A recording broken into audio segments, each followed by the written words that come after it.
The F1 Esports train comes back around this week for the second live show. And if the first event is anything to go by, we are in for some incredibly close battles. But what happened in Event 1? Who are the winners and losers? And what do we expect to happen in Event 2? Here at Veloce, we are going to answer those questions and more, so you will know everything you need to know going into Event 2.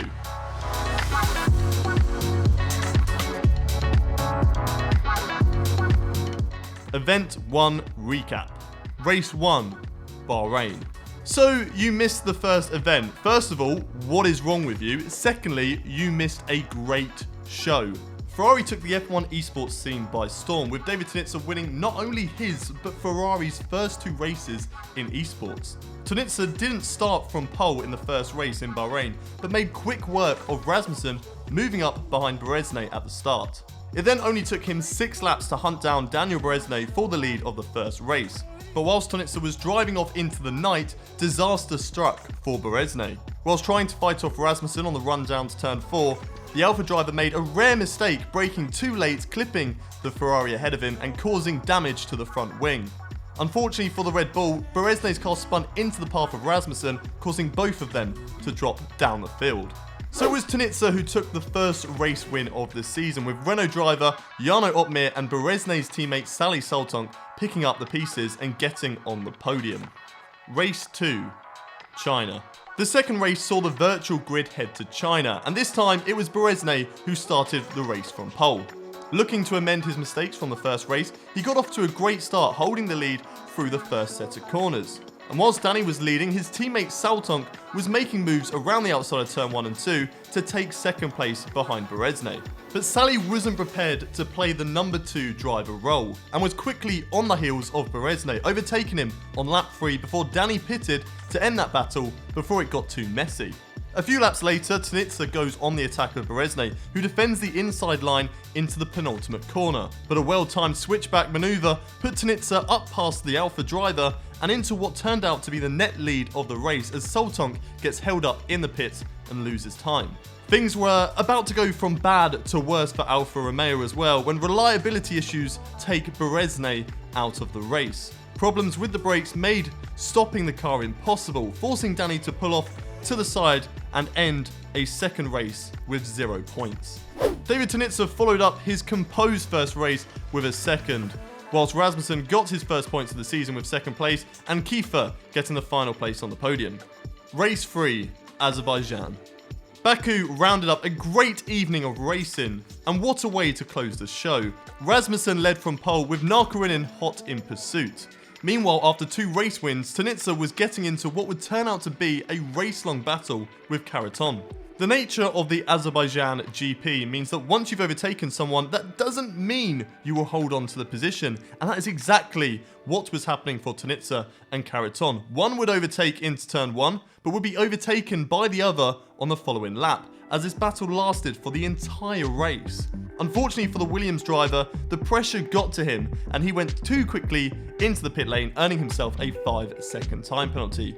So despite overtaking Tonizza right before the line, the Ferrari driver held on to that last podium spot, whilst Karaton finished in 6th. Back to the leaders then, and it was relatively comfortable drive for the Red Bull driver Rasmussen, as he took his first win of the season, with Narkarinen claiming second on the podium. So that's everything that happened in Event 1, but what can we expect in Event 2? Will Tonizza dominate? David Tonizza wowed everyone at the first event with 2 wins and a 3rd place, which is very similar to how Brendon Lee performed in 2018. But will he go on to dominate Event 2 as well? Most likely not, but with racing, you just never know. Tonizza got lucky in the first event, and that's not to say he isn't a great driver. He's definitely one of those to watch. But he was also very opportunistic and picked up points from other teams' issues. So expect him to be fighting at the top, but I would be surprised if he wins all 3 races. The field was a lot closer in Event 1 than it was last season, which means one driver could be great at one track and poor at the next. With there being less practice time compared to the races in Event 1, if Tonizza hasn't practiced, it will show, but only time will tell. Can Alfa Romeo bounce back? Alfa Romeo had one of the strongest team performances in the first event, but came out of it in 4th place. Reliability issues and a rare mistake from Brendon meant that they couldn't convert their great qualifying pace in races 1 and 2 into victories. And Daniel Brendon, who only has 6 points so far, will need to adapt his driving style to make sure the brake issues he had don't come back. This could take time, however, as changing how you drive is not an easy thing to do. But word from inside the camp tells that they are confident going into round 2. Brendon, together with teammate Sally Soltong, who scored some great points for the team, will be hoping for no more reliability issues for the rest of the season as they go on the charge to hunt down Ferrari.